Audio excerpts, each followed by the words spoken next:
Hey, Alpha Nurses, I'm Licensure from alphanurseguide.com.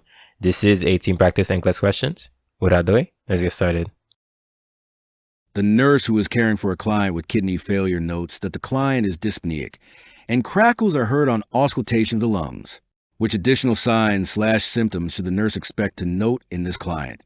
1. Rapid weight loss. 2. Flat hand and neck veins. 3. A weak and thready pulse. 4. An increase in blood pressure.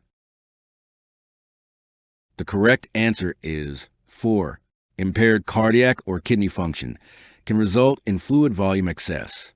Findings associated with fluid volume excess include cough, dyspnea, crackles, tachypnea, tachycardia, an elevated blood pressure, a bounding pulse, an elevated central venous pressure, weight gain, edema, neck and hand vein distension, an altered level of consciousness, and a decreased hematocrit level.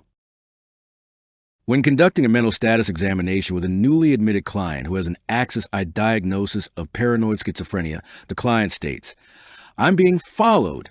It's not safe. They're monitoring my every move." In which of the following areas of the mental status examination should the nurse document this information? 1. Thought content. 2. Quality of speech. 3. Insight. 4. Judgment. The correct answer is 1. The client is voicing paranoid delusions of being followed and monitored.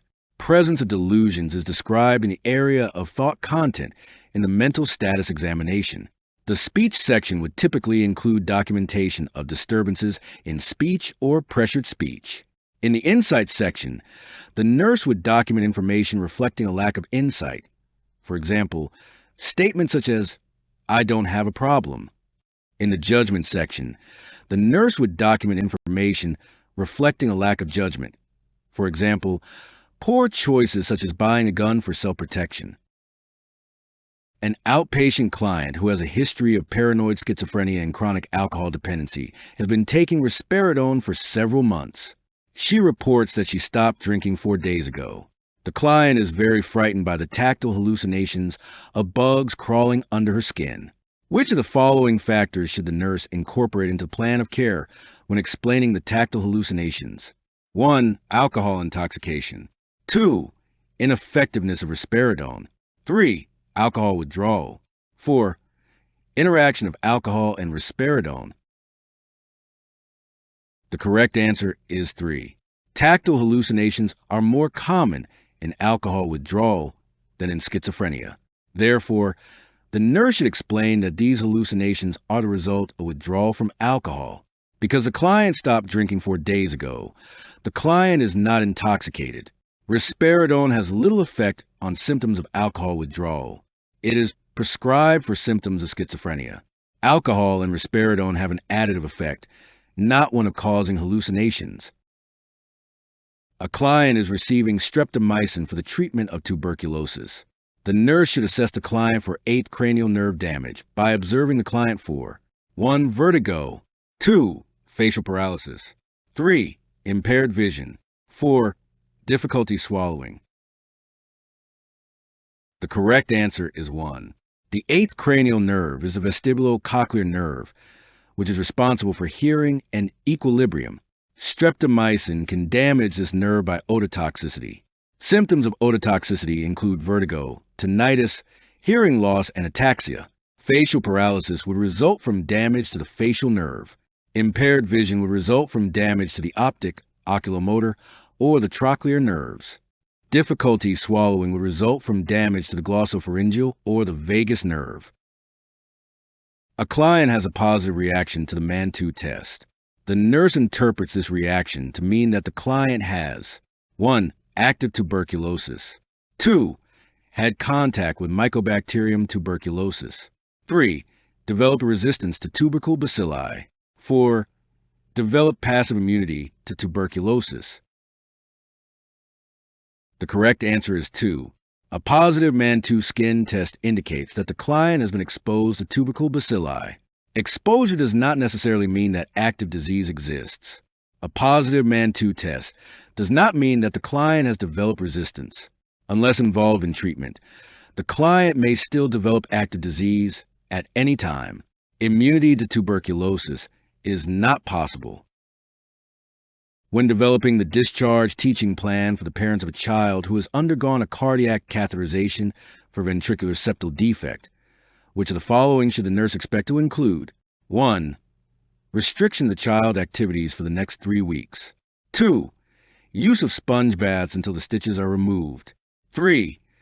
Use of prophylactic antibiotics before receiving any dental work.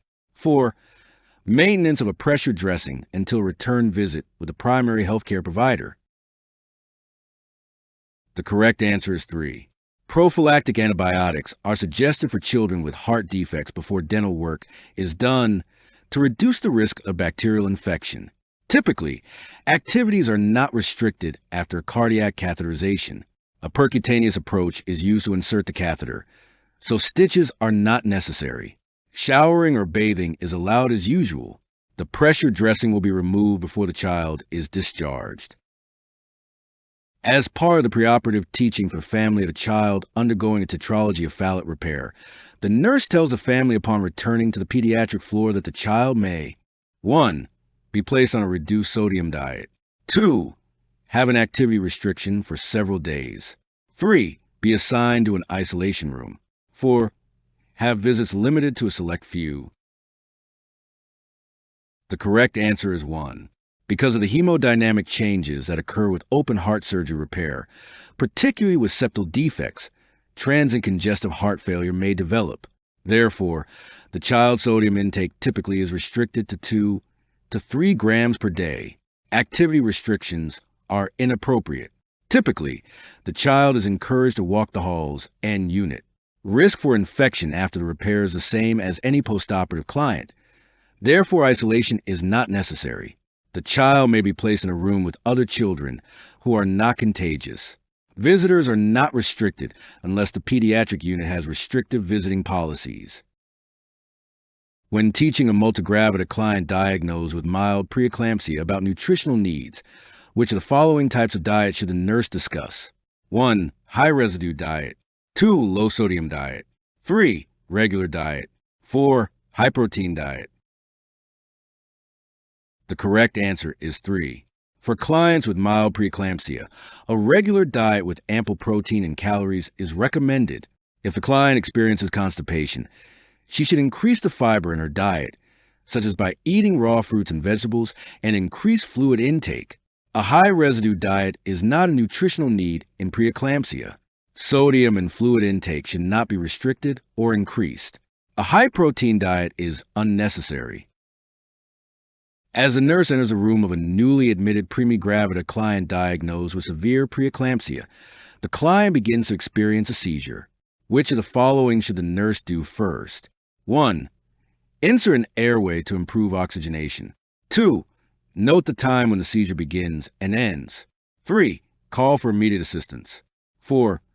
Turn the client to her left side. The correct answer is 3.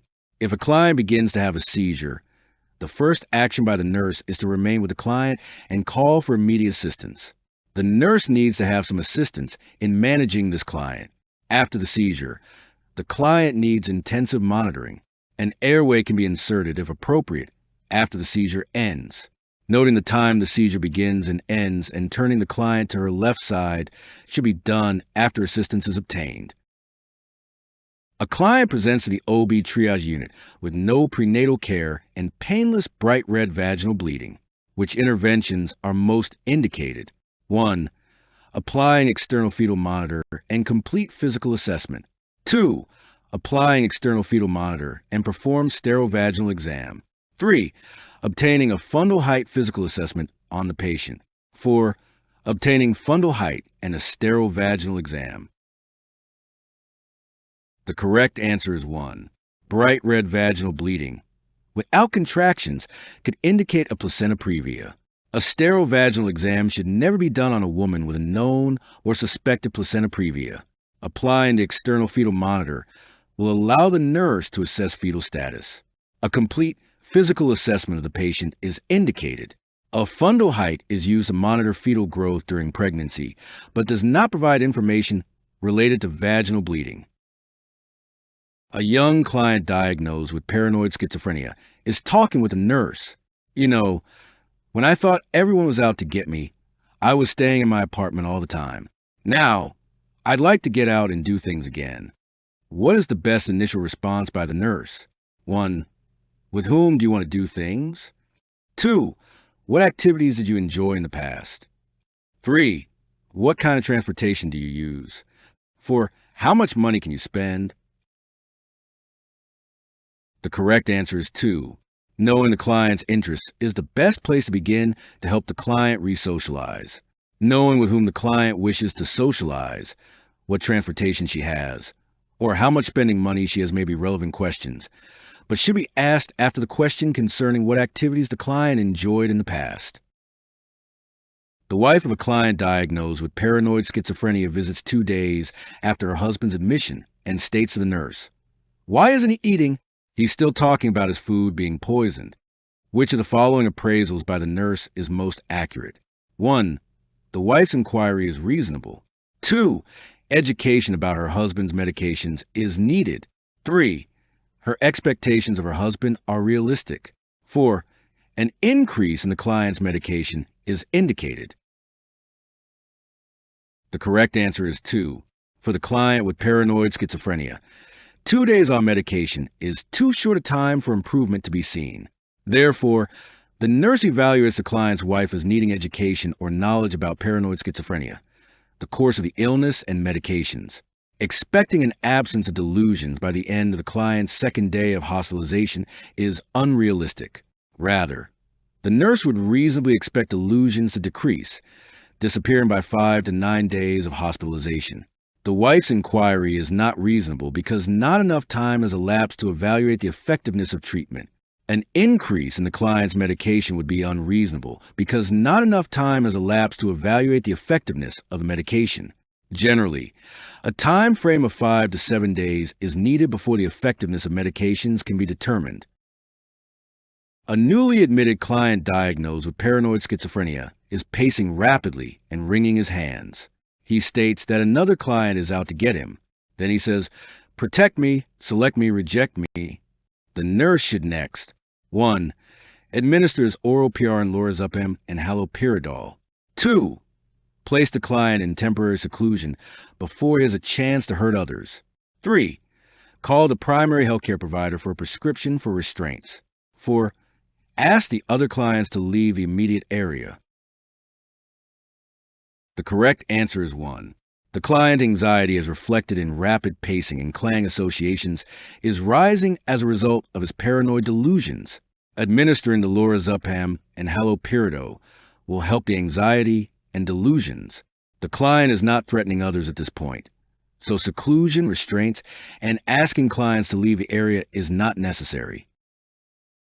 The nurse is reconciling prescriptions for a client diagnosed recently with pulmonary tuberculosis who is being admitted to the hospital for a total hip replacement. The medication prescription sheet says isoniazid 300 mg PO daily, rifampin 600 mg PO daily, pyridoxine 10 mg PO daily, ethambutol 400 mg PO daily, and pyrazinamide 1.5 grams PO daily. The client asks if it is necessary to take all of these medications while in the hospital. The nurse should 1. Request that the healthcare provider review the prescriptions for a duplication between isoniazid and ethambutol. 2. Inform the client that all drugs will be discontinued until the client can eat solid foods. 3. Ask the pharmacist to check for drug interactions between the rifampin and isoniazid. 4. Tell the client that it is important to continue to take the medications because the combination of drugs prevents bacterial resistance. The correct answer is 4. The nurse should tell the client that it is necessary to take all of these medications because combination drug therapy prevents bacterial resistance. They will be administered throughout the hospitalization to maintain blood levels. The healthcare provider will review the prescriptions per our hospital policy because the client is being admitted to hospital. There is no duplication between any of the drugs being prescribed for this client. It is not necessary to ask the pharmacist to check for drug interactions, as these drugs are commonly used together. A client with tuberculosis is taking isoniazid, INH. to help prevent development of peripheral neuropathies. The nurse should instruct the client to 1. Adhere to a low cholesterol diet. 2. Supplement the diet with pyridoxine. 3. Get extra rest. 4. Avoid excessive sun exposure. The correct answer is 2. INH competes for the available vitamin B6 in the body and leaves the client at risk for development of neuropathies related to vitamin deficiency. Supplemental vitamin B6 is routinely prescribed. Following a low cholesterol diet, getting extra rest, and avoiding excessive sun exposure will not prevent the development of peripheral neuropathies. Discharge teaching for a 3-month-old infant with a cardiac defect who is to receive digoxin should include which of the following? Select all that apply. 1. Give the medication at regular intervals. 2. Mix the medication with a small volume of breast milk or formula. 3. Repeat the dose one time if the child vomits immediately after administration. 4. Notify the primary care provider of poor feeding or vomiting. 5. Make up any missed doses as soon as realized. 6. Notify the primary care provider if more than 2 consecutive doses are missed. The correct answers are 1, 4, and 6. To achieve optimal therapeutic levels, digoxin should be given at regular intervals without variation, usually every 12 hours. Vomiting and poor feeding are signs of toxicity. If more than 2 consecutive doses are missed, interventions may be needed to assure therapeutic drug levels. The medication should not be mixed with any other fluid, as refusal may result in inaccurate intake of the medication. Taking make-up doses or taking the medication at times other than scheduled may adversely affect serum levels. After surgery to correct a tetralogy of Fallot, the child's parents express concern to the nurse that their 4-year-old child wants to be held more frequently than usual. The nurse recommends 1. Introducing a new skill. 2. Play therapy. 3. Encouraging behavior. 4. Having the volunteer hold the child. The correct answer is 2. The child is exhibiting regression. During periods of stress, children frequently revert to behaviors that were comforting in earlier developmental stages. Play therapy is one way to help the child cope with the stress. Teaching a new skill most likely would add more stress. Parents should be instructed to praise positive behaviors and ignore regressive behaviors rather than calling attention to them through encouragement or discouragement. Having someone else hold the child does not encourage coping with the stress or promoting appropriate development. A 17-year-old client at 33 weeks gestation diagnosed with mild preeclampsia is treated as an outpatient. The nurse instructs the client to contact a healthcare provider immediately if she experiences which of the following? 1. Blurred vision. 2. Ankle edema. 3. Increased energy levels. 4. Mild backache. The correct answer is 1. Severe headache, visual disturbances, such as blurred vision, and epigastric pain are associated with the development of severe preeclampsia and possibly eclampsia. These danger signs and symptoms must be reported immediately. Severe headache and visual disturbances are related to severe vasoconstriction and a severe increase in blood pressure. Epigastric pain is related to hepatic dysfunction. Ankle edema is common during the 3rd trimester.